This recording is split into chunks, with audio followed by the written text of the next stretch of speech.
Welcome back to Old School Sports and our Out of the Park Baseball 24 playthrough of the Buffalo Wings. Our 2030 season is over. Was a mediocre season for Buffalo. 83 and 79 record, 15 games out in the National League East. We did end up making the playoffs as the third of four wildcard teams in the National League. We upset the San Francisco Giants 2-1 in our wild card series before falling 3-1 to the New York Mets in the National League Division Series. So at this point, we are down to the final four teams in baseball. The Mets are going to be taking on the Cardinals in the NLCS, and the Twins will be taking on the Red Sox in the ALCS.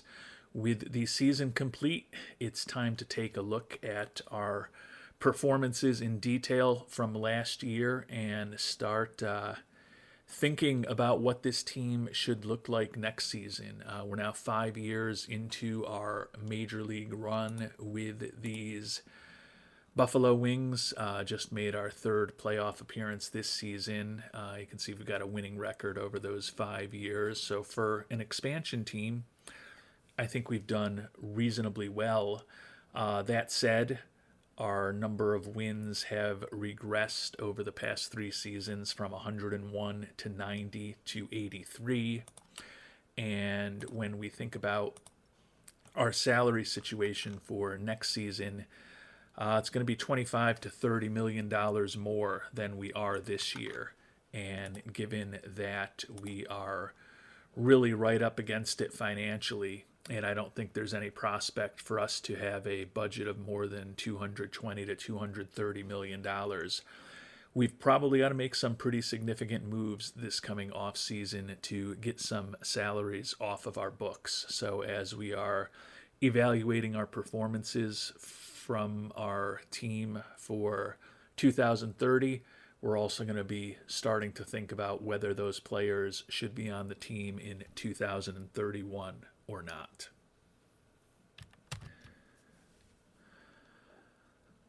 Looking at our record for the year, we were 1 game over Pythagorean expectations. We were decent at home, less than decent on the road, right about 501 run games.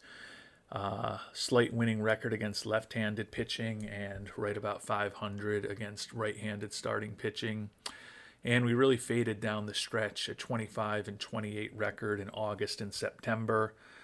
We ended up having our worst month of the season in September. Obviously did bounce back a bit to take the wild card series against the Giants, but we had higher expectations for this team than an 83 and 79 record, that's for sure. Ended up 7th in the National League in runs scored, and you can see we were middle of the pack in most offensive categories, a little better in home runs where we were 5th, walks we were 4th, stolen bases once again led the league, but base running we were not a very good team on the base paths at all. Pitching ended up 6th in the National League in runs allowed. Our starters faded a bit down the stretch, and our bullpen pitched better down the stretch. But when all is said and done, 6th in runs allowed, 1st in pitcher WAR, middle of the pack in hits, opponents average, BABIP. We were 2nd best in the National League in home runs allowed and 2nd best in walks allowed. So those things are positive. Middle of the pack in strikeouts, and middle-ish towards the middle back of the pack in terms of our defensive efficiency and zone rating. So nothing really stands out as an incredible strength for this team. So from that perspective, we've got to try to make this team better next year, while also, as I talked about, likely removing some significant salary, which will either mean 1 or 2 big-time players, or perhaps moving on from 4 or 5, maybe even 6 lower-paid players. So we're going to have a very interesting offseason ahead of us to try to figure out what this team should look like next year. Taking a look at our pitching, Shohei Ohtani continues to be our number one starter, 11-9 this year with a 3.19 ERA for us. Sierra similarly 3.29, a 4.3 WAR. He has been a pretty effective pitcher for us over the 4 years since we signed him to a free agent contract. Contract was a bit front loaded. He's making $30 million this year. It'll be $25 next year, and then a vesting option for $20 million for the final year of the contract if he pitches 162 innings. So he still is on tap to be the third highest paid player on our team next year, making $25 million. I don't know that we're going to be able to find an adequate replacement for him if we do move on from him. He's probably not quite an ace anymore. Probably more someone you'd feel real good as the number 2 starter on a good team. Unfortunately, he is the ace for us. But could move on from him. You know, we can see what once we get to a point where we can actually start shopping players again when the playoffs are over, we can see what type of market there might be for him. But at this point, given that we did front load that contract and we're starting to get into the years where there's still some pretty good potential value if he's a productive pitcher, which he certainly has been for the last 3 years, I think I'm a little less inclined to move on from him than from some other people. Harleen Susanna is a guy we just signed to a 7-year, $49.5 million extension. Had a decent first year with us, 10-7 record, 4.48 ERA, but he did strike out more than a batter per inning, and his SIERA was significantly better than his ERA. He is a fly ball pitcher, throws pretty hard, movement only a little above average, so probably will continue to give up some home runs. But with the contract we just recently signed him to, we've got him penciled in for the next several years as an important third or fourth starter for us. Andrew Painter, similarly, is a guy who we have signed for the next several years at this point. He's never become a frontline starter, which we had kind of hoped he might be with his profile when we picked him up. Still a useful third or fourth pitcher. He's making enough that we could consider moving on from him, but not on the top of the list of things to do.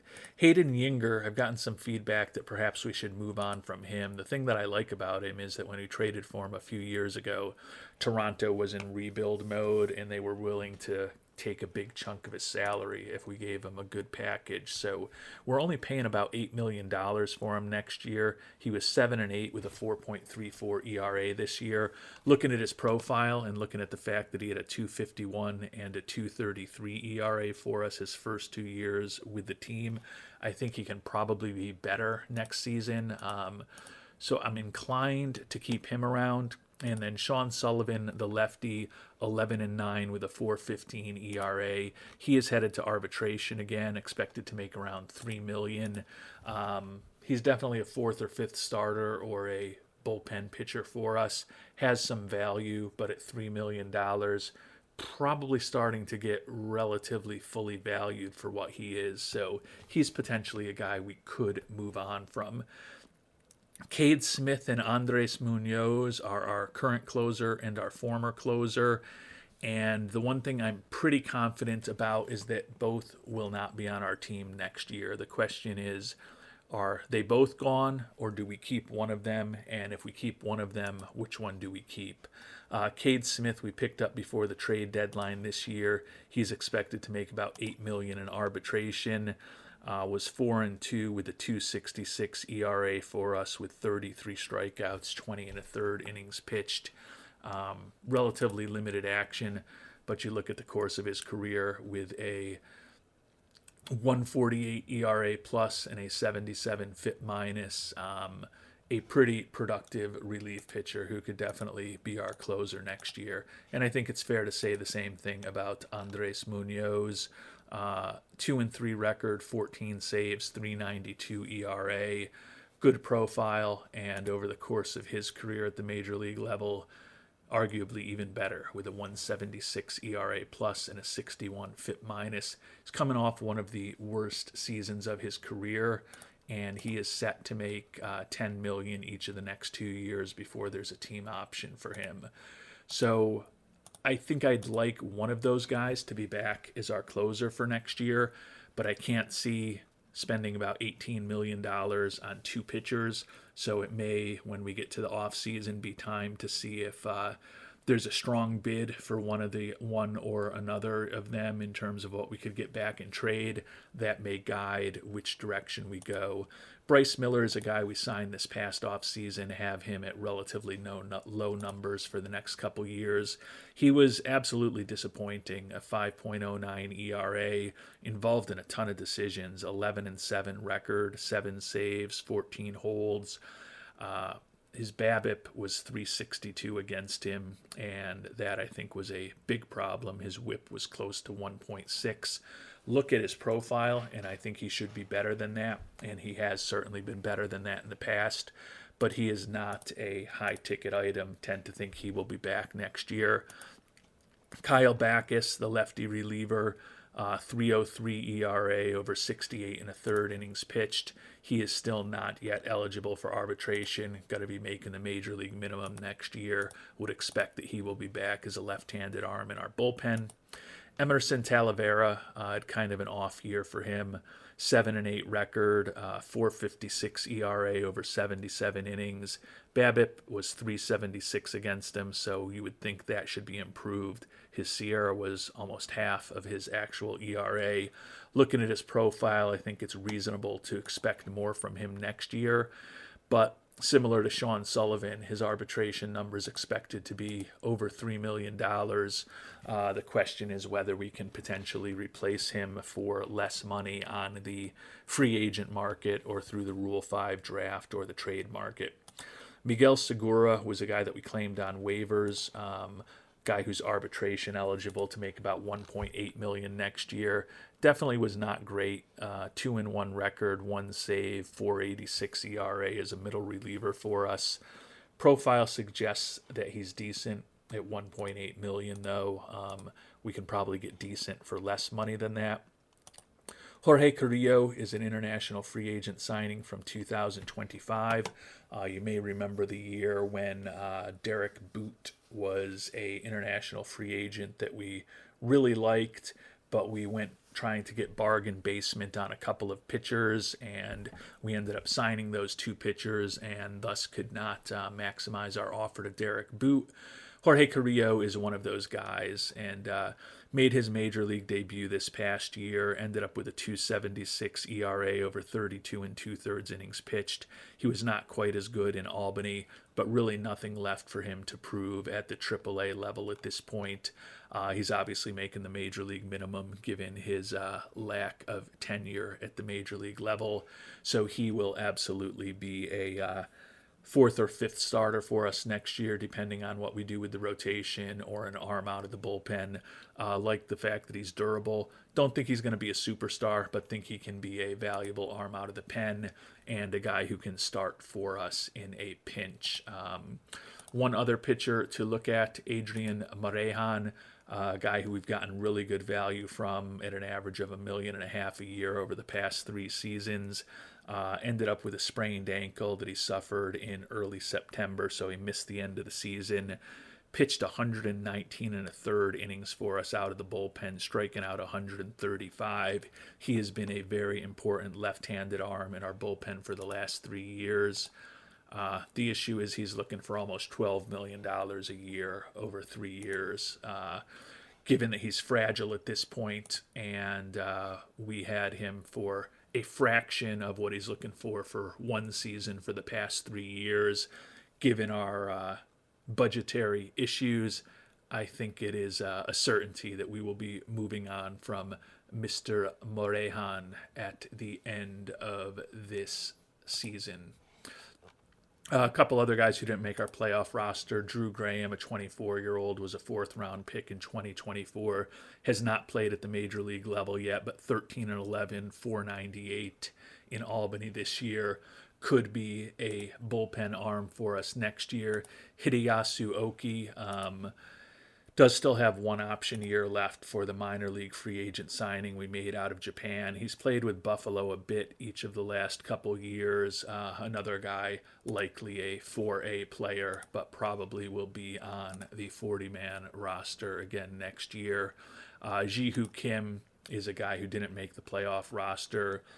He was a fifth starter for us last year. This season, he split the season between Albany and Buffalo, most of the time at the major league level, where he was 2-1 with a 4.30 ERA. He's another pretty generic right-handed arm for the bullpen, set to make $1.6 million this coming year. I think it's conceivable that we move on from him. Probably would be inclined to go with the lower cost guys like Graham and Carrillo for some of those back end rotation or bullpen spots than Kim, who is more expensive than those guys.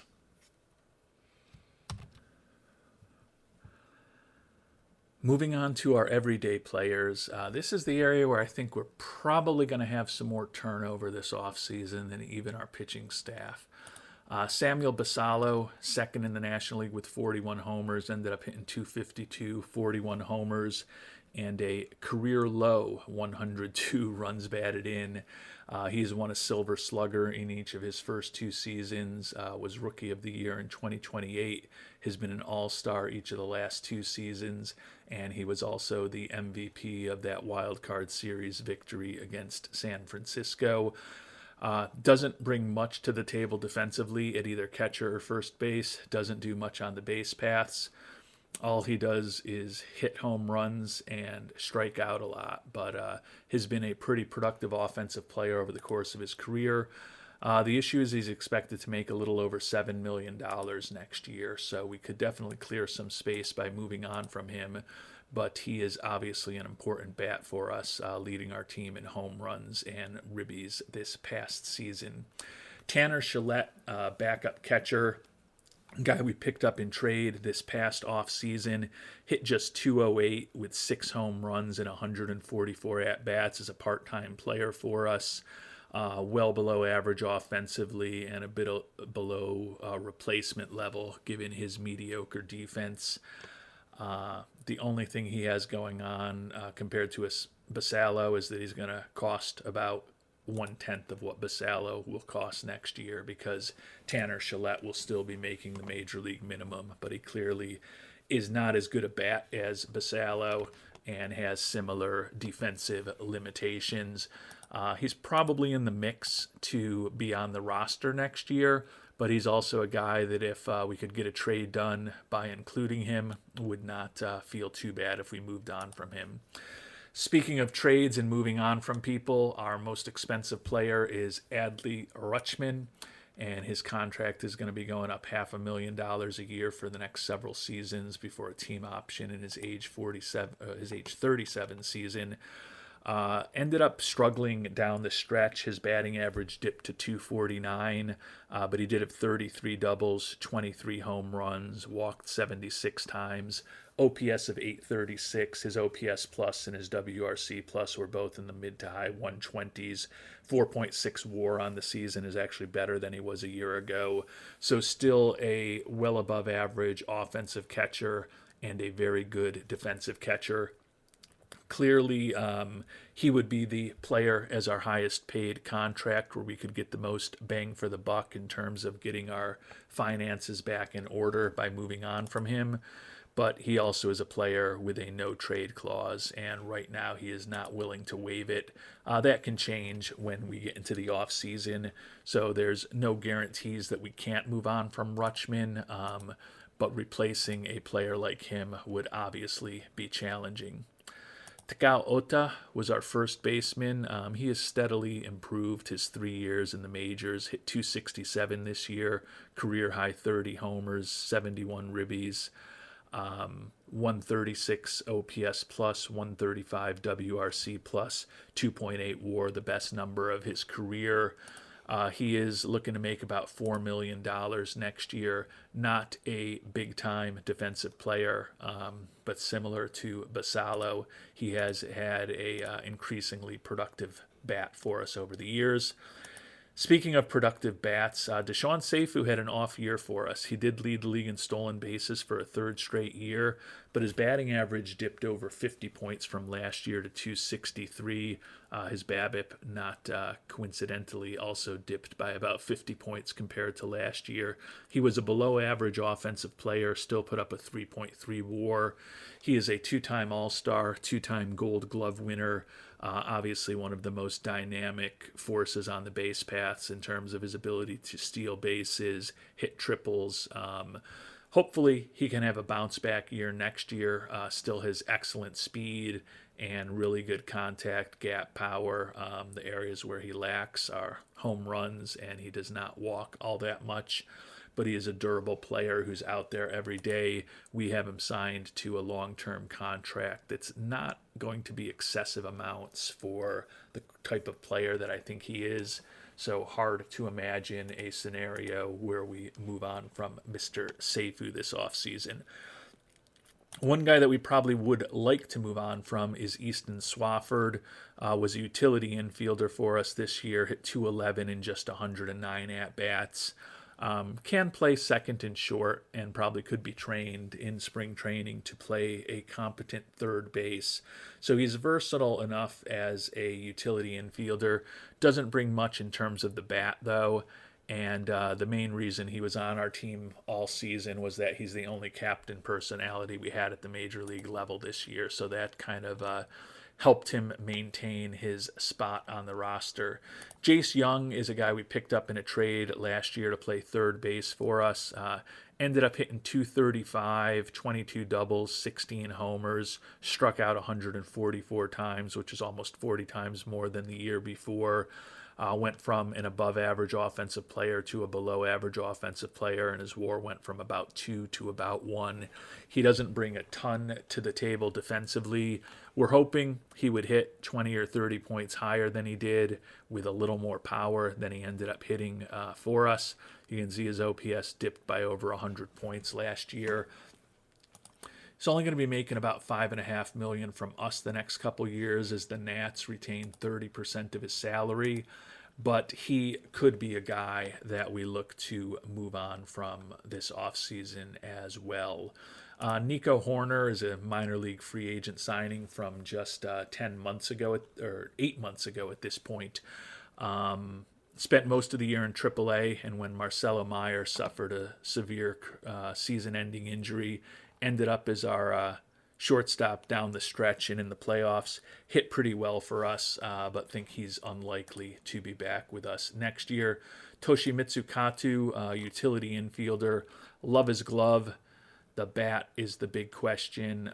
He hit 223 and 121 at-bats at the major league level for us. Hard to imagine that both he and Swafford will be back next year. But certainly a chance that one of them will be, given that they are both competent defensively, and in the case of Kato, more than competent defensively, despite his limitations at the plate. Lang Choi should be in the mix to be a fifth outfielder for us again next year. Hit 253 in 170 at-bats. Can play left field or right field competently, makes the major league minimum. Not a big part of our future, but a cost-effective guy at present. Could say the same thing about Rafael Redillo, Rule 5 draft pick from Pittsburgh, who we now have the rights to. He hit 241 with 5 homers and 158 at-bats, making the major league minimum next year. Certainly in the mix with Lang Choi to be a reserve outfielder for us next year. Nick York ended up finishing up a little stronger to get his batting average to 266, but only 4 homers and 274 at-bats. This is a guy whose batting profile doesn't look all that interesting, but until this year, the lowest he had ever hit in the majors was 292, and he was a career 300 hitter entering this season.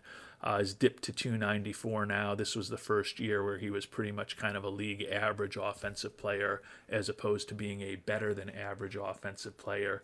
Does not bring much to the table in terms of his defensive ability in the outfield, and his arbitration number is going to be around $3 million. So his roster spot could definitely be in jeopardy next season. One guy whose roster spot in the outfield is not in jeopardy, probably the only guy whose roster spot is not in jeopardy, is John Featherston, center fielder we picked up in a trade with Atlanta in July. Hit 288 for us in 267 at-bats with 20 doubles, 7 homers, well above average offensive player, 2.5 WAR in less than half of a season with us. Very solid defensive center fielder with excellent range, has a little bit of speed. The bat over the course of his career has been a little better than league average. If he's got 70 outfield range in center field with a little bit of speed, 15 stolen bases, league average bat, and durable injury proneness, he's a guy we're very comfortable having out there every day. Still going to be making the major league minimum next year. Looking at his fielding stats with us, he was above average in terms of his zone rating, his defensive efficiency, and even his arm in center field for us this year. So think that he will certainly be back with us next year, barring something shocking. Jace Barofin, the first round draft pick in the history of the Buffalo franchise, 242 average with 15 homers and 26 doubles and 405 at-bats this year. He's kind of a league average type hitter, and his contract is going to bump from $2.5 million to over $5 million for the next several years. There was hope after his first couple seasons with us that he'd be a bit above average in terms of his offensive ability. But after hitting 24 homers each of his first 2 years, his totals the last 3 years are 15, 21, and 15. He was 80 plus ribbies each of those first 2 years, has never been higher than 67 since then. If we can move on from him in a trade, he is definitely another guy whose roster spot could be in jeopardy. I do like the fact that he's got decent range, error rating, and arm. He can play a very competent left field or right field, and if we have to play him at center field for a short period of time, he can do that, so there's some value there.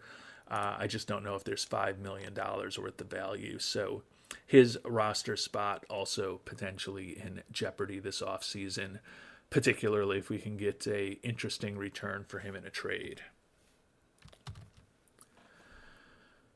Two very important players we haven't talked about are both on the IL with very significant injuries that they actually suffered on the exact same day as our season spiraled out of control in September. Marcelo Meyer is going to be the second highest paid player on our team next year at $27 million.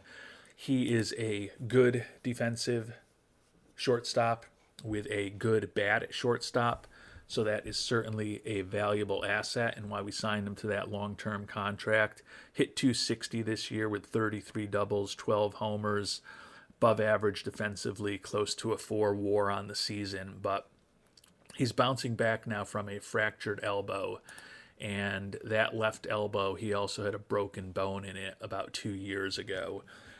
So I do fear, although that is his glove hand and not his throwing arm, certainly would think that after those two major injuries to his elbow, his error rating could be impacted.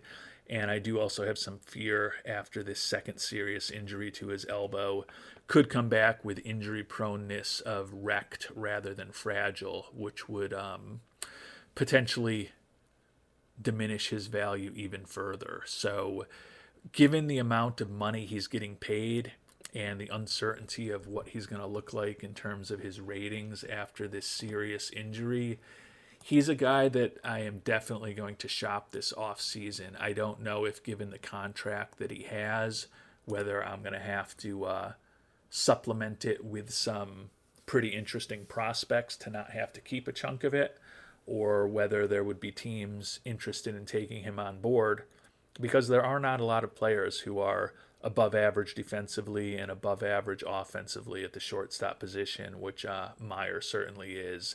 Made his first All-Star team this season, and he was actually the MVP of the game in which he hit a home run. So a interesting decision on him, but clearly moving on from Marcelo Meyer, would free up a lot of money for us to get our budget back in order.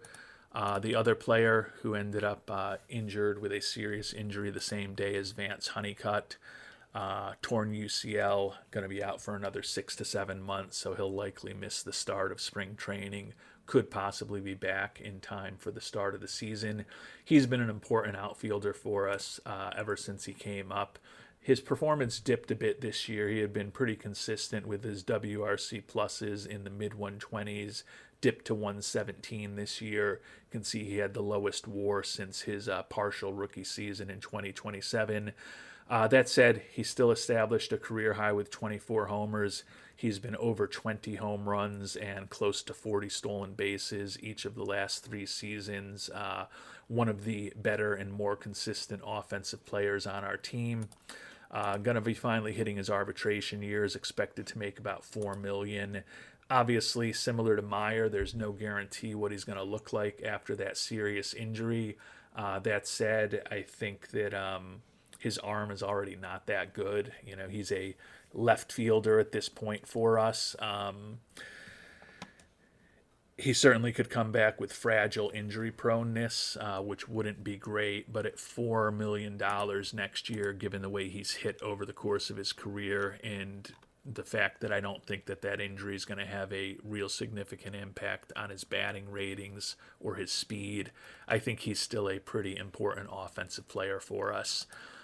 Particularly given the fact that, as I talked about, when we look at our outfielders, Featherston is the only other outfielder who we can say with 100% certainty we intend to have on the roster next year.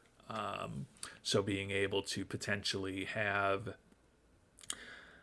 Mr. Honeycutt next to him in left field and have center and left both in good hands next year for less than $5 million between the two of them is probably money well spent. A few other position players who didn't make the playoff roster who could be in the mix, particularly if we move on from some of these corner infielders, DHs, and corner outfielders that we talked about. Vaughn Necker was a second-round pick in 2025, 38 homers and 110 ribbies in AAA Albany this year, hit .250 with his first home run in 16 at-bats at the major league level. Not a big-time player. He's a corner infielder or a left fielder or a DH. Don't think the bat is going to be huge, but it does have a little bit of pop in it. He could certainly be in contention for a roster spot next year. Luis Montoya is a 19-year-old who I don't really understand exactly why we had to add him to the 40-man roster. Probably going to look to trade him because he was only a scouting discovery in 2027, but it might just be a bug in the game. But before the Rule 5 draft last year, he showed up as somebody that we would need to protect because he was Rule 5 eligible. Hasn't made it above rookie ball. I don't know that I want to be paying him a major league minimum, given the fact that best case scenario, he's a marginal major league player. So we will probably look to include him in a deal, get him off our books this offseason. Josh Springer is another guy who could be a corner infielder, corner outfielder, potentially even a catcher for us, and his catcher ratings of 50 ability and 50 arm are actually better than either Shillette or Basalo. So he could certainly be in the mix as a backup catcher, utility player for us next year. Hit .262 with 16 homers, his first full season in Albany this year. Had some injuries last year. He is a catcher by trade, but you can see we've tried to broaden out the number of positions he can play, although he's not particularly great defensively at any of them, but certainly a guy who, depending on how many, as I said, of those first base / left field / DH types that are on our roster today that we decide to move on from this offseason, Springer making the major league minimum could certainly be in the mix for a spot on the 26-man roster in the 2031 season. And with our review of our major league team complete, we'll do our annual check-in on our minor league system as well. Ranked 13th out of 32 systems, so in the top half, but not as high as we would like to be ideally. Did perform a lot better on the field this year. Every of our minor league teams was 500 or better, and we had a couple of playoff teams in the DSL and in Double A. We've got 4 top 100 prospects at this point. Humberto Duque, number 38 prospect in baseball, former international free agent signing, made his professional debut this year at the age of 18 and hit a .194 with 6 home runs and 155 at-bats. Struck out about half the time. Avoiding strikeouts is going to be his big concern, even comparing to the DSL. His home run power is average for that league, but his contact and his avoid strikeouts still well below average. So certainly think that he will be back in the DSL for us next year. Arturo Flores was our international free agent signing this past year, number 42 prospect in baseball, turned 18 over the summer. He's another guy who his avoid strikeouts is going to be the issue when we look at DSL for him. He's got the home run power, but his contact and his avoid strikeouts are just brutal. I tend to think rather than doing what we did with Duque and having him struggle to hit 200 and strike out half the time, we will probably keep him at the international complex next year and wait until he's 19 years old before bringing him onto our DSL team. Dave Zapp, number 46 prospect in baseball, 5th pick overall in 2028. Performed a little better this year finally in his 3rd year in rookie ball. Got the batting average up to 236, hit 10 home runs. You can see another guy whose strikeouts are the problem, but he is certainly a more credible player at the rookie ball level when we look at him against the FCL. Contact and his avoiding strikeouts are the issues, but he's got plenty of power.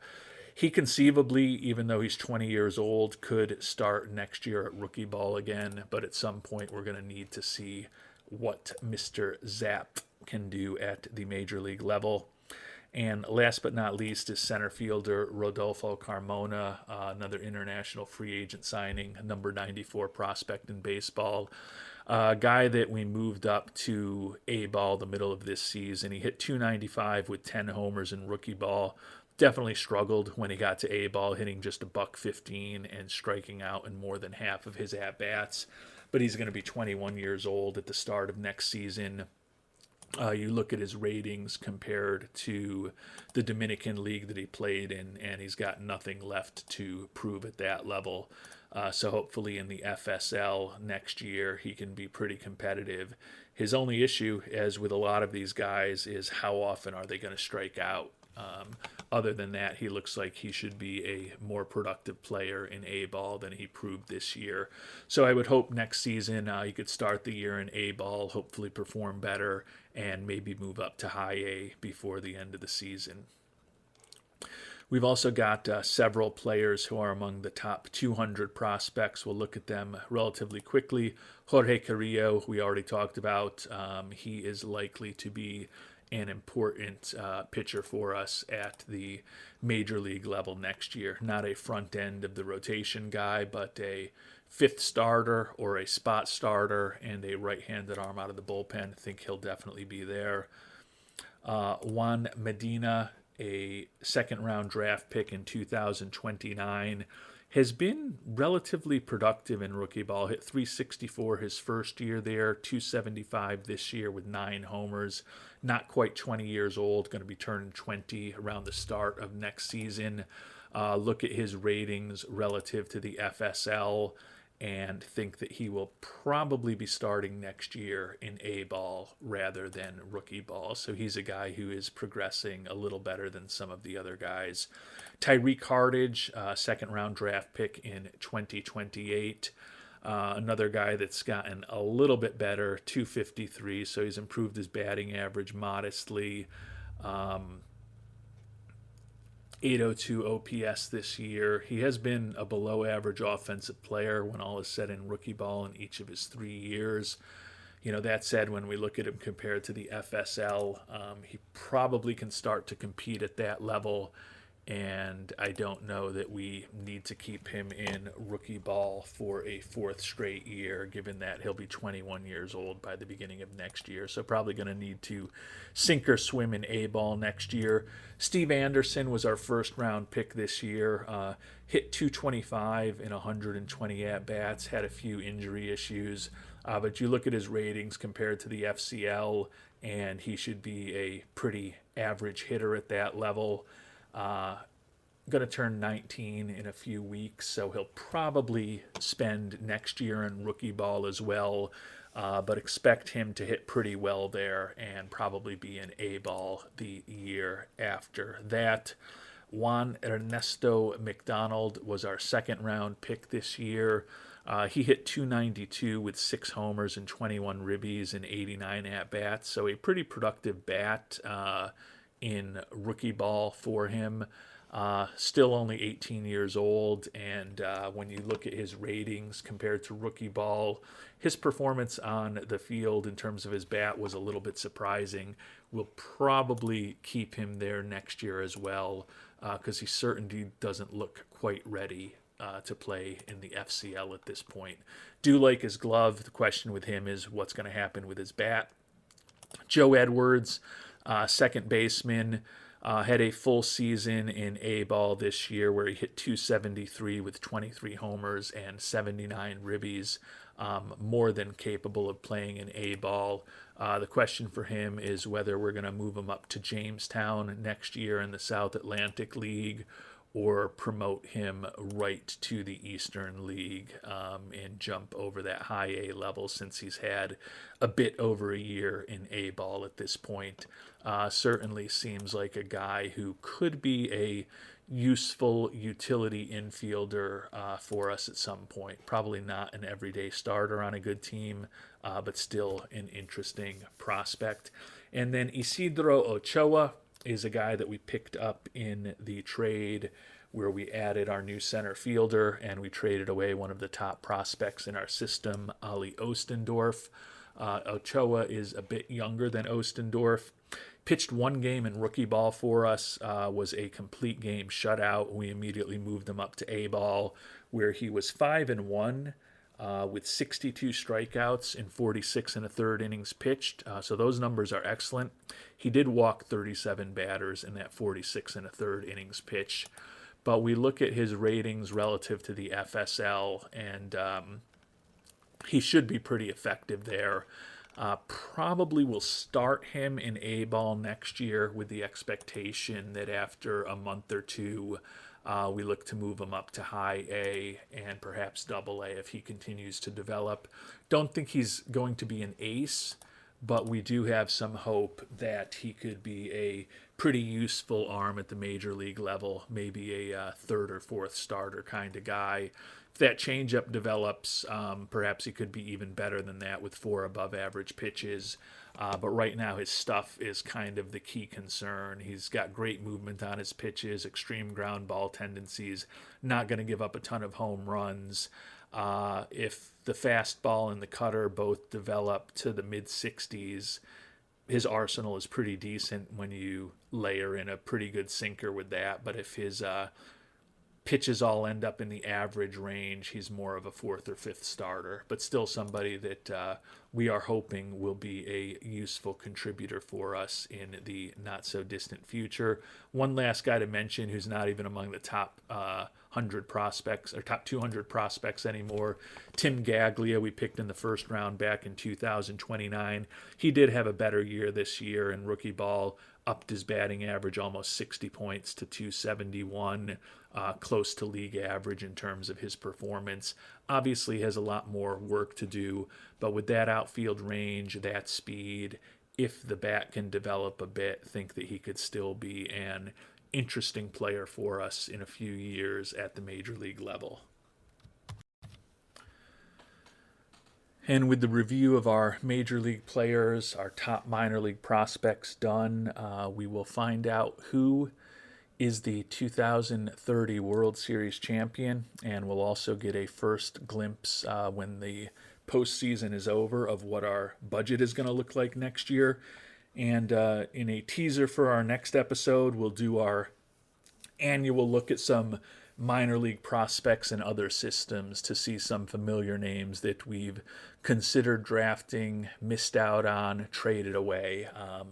That will be in the next episode. But at this point, let's see who the World Series champion is, and let's find out what our budget's going to look like next year before we have to make some decisions about which players we may be moving on from.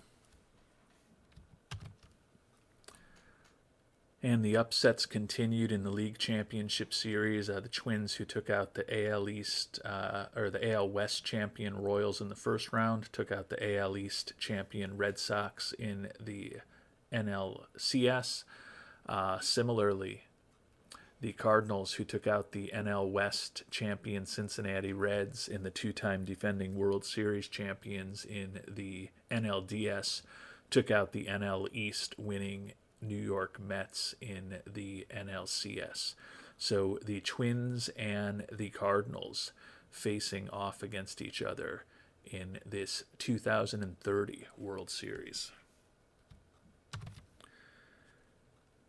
And the St. Louis Cardinals are your 2030 World Series champions, and the Minnesota Twins, who took a 3-0 lead in that best-of-7 series, allowing just one run over the first 3 games, have now joined the New York Yankees as teams to spit up a 3-0 series lead and lose 4-3, with the Cardinals rallying with 4 straight victories to become the 2030 World Series champions. And with the offseason beginning today, a lot of stuff to check in on. We've got some trade offers already that we're going to need to look at. Our bench coach, Luis Martinez, we did intentionally let his contract expire. Haven't been happy with some of the decisions he's making when we have delegated things to him. And at the major league level, his relationships were only average, and the pitchers couldn't stand him. So hoping to find someone with a little bit better relationships and maybe a little bit better balance as our bench coach. Looks like we've also had a few staff members retire in our minor league system, and another retirement at the major league level. Rick Jameson, the team trainer, has retired. So that perhaps is an even bigger hole for us that we're going to need to address than even the departure of our bench coach. So we need a bench coach and we need a trainer now at the major league level. You can see we've got a couple openings now in AA Utica, and we need managers for both of our rookie league teams. So definitely going to be a busy offseason in terms of filling those roles as well. Fan loyalty increases to a great rating. So that is really good news. The big question is, where is our budget? That's going to be a big impact. I'm expecting it's going to still be somewhere in that $220 million range, which is going to necessitate us taking 25, 30 plus million off of the books this offseason. But let's see. 222 million, kind of right where we have been. So it's flat at 222 for a third consecutive year. So we definitely feel like that is kind of the top that we are going to get. I do love that we've got great fan loyalty. That should help us going forward. But you can see as this offseason begins, we are in a situation where we have negative almost $30 million. So we will cut back player development and scouting materially to just ensure that we can play with a little bit of money.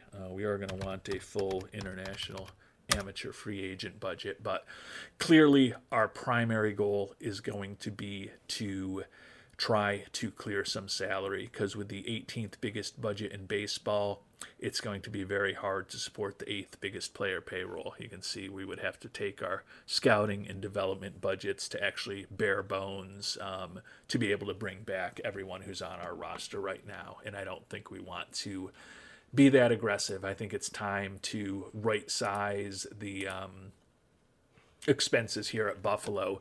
Given those early years of Buffalo, even when we had losing records, we were moving up so dramatically. I thought that if we became a team that made the playoffs consistently, which we have the last 3 seasons, that there was a chance for us to get above this 220-ish million range. But clearly, there doesn't seem to be at this point. So, hope that we could grow into a bigger budget around 240 or 250 million with some of those big players that we've signed. But now it's going to be a matter of right sizing the budget to fit the realities of being the general manager slash manager in Buffalo. And we've got, as I talked about, a wide range of arbitration eligible players, some of whom are in line for pretty significant numbers this coming year. So we're going to have to figure out who we want to make offers to, who we want to trade away, as we try to get under budget. And then obviously we've got those 3 big guys who we could potentially look to move on from also. So let's see on upcoming free agents. If we look at catchers, Jose Trevino, great defensively, not much of a bat. Reese McGuire, pretty solid defensively, not a great bat. MJ Melendez, the best bat of the group, but not great defensively. And Melendez is expecting to be looking for about $15 million. So there's certainly not an Adley Rutschman potentially available in the free agent market if we do move on from him.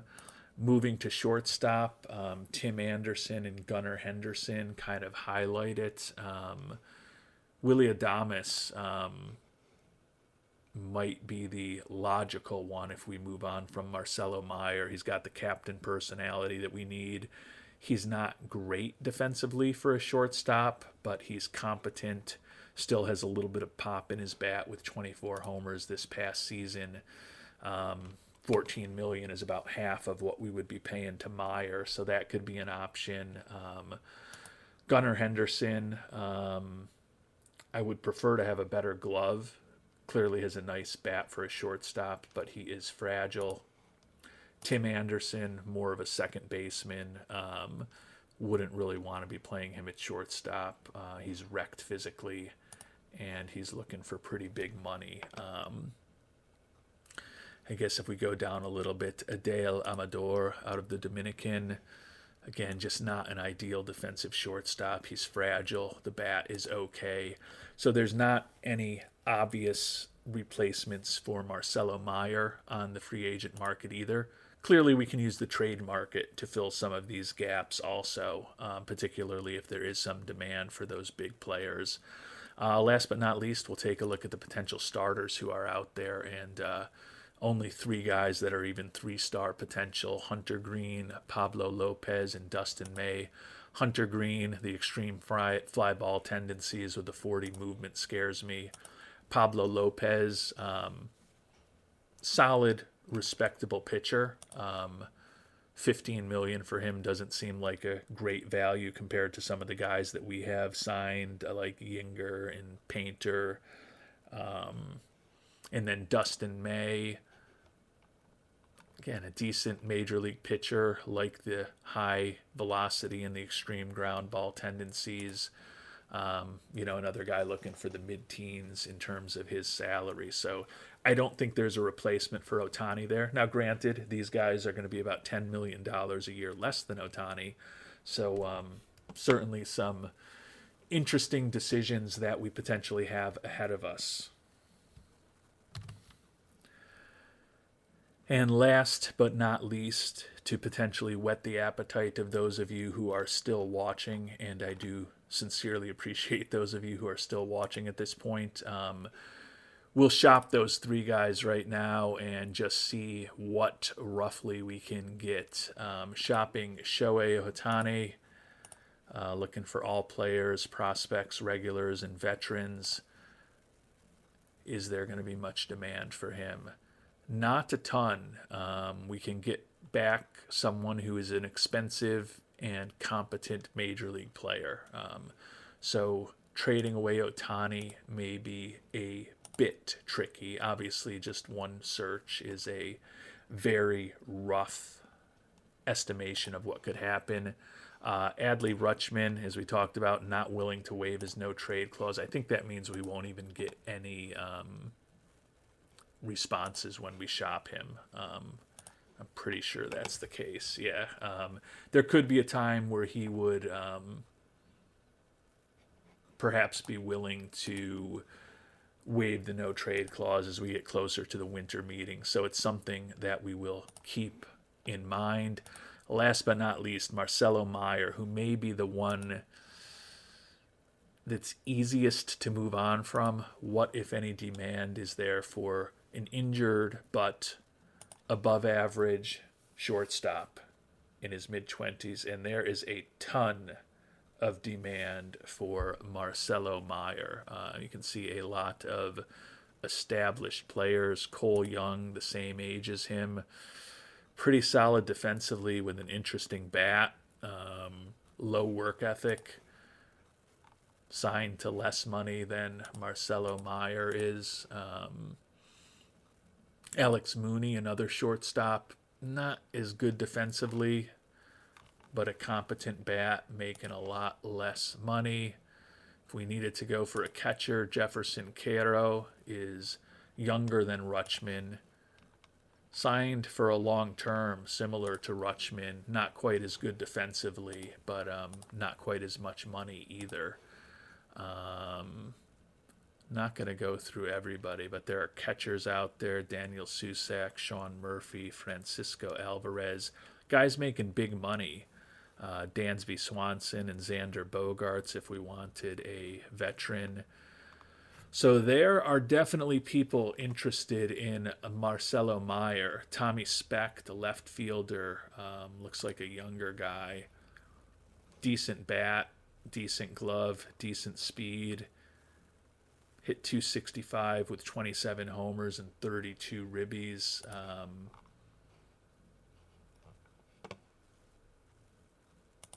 Going to be making $1.2 million next year on an auto renew. It seems like if we want to move on from Marcelo Meyer, that is the place where there's some leverage. Jose Rodriguez, a left fielder that has 4.5-star potential.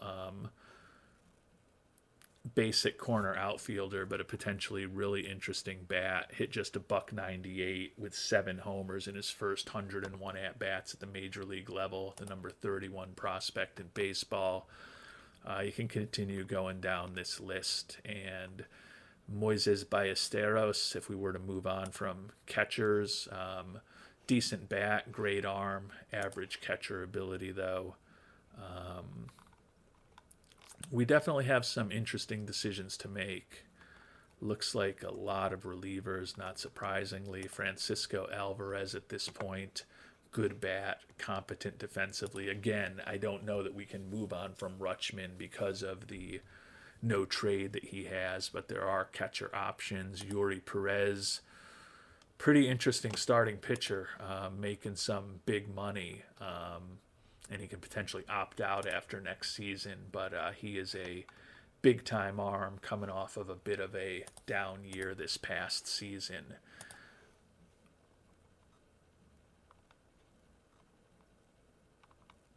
So there are a lot of things for us to think about in terms of Marcelo Meyer. If you have any thoughts on whether or not we should move on from him, would love to hear it.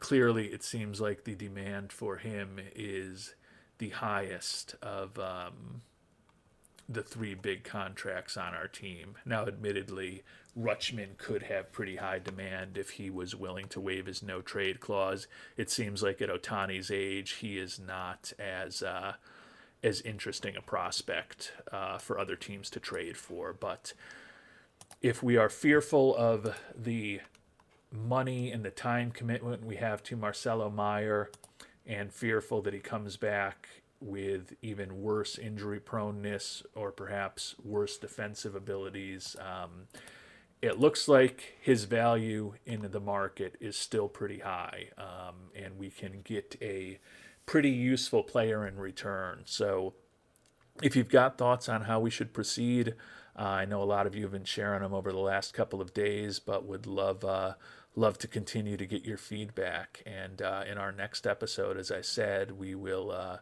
begin the off season in earnest, take a look at some minor league prospects on some other teams, and really start trying to put the rubber to the road, as it were, in terms of revamping this roster to be more cost effective next season than it looks like it's going to be at this point.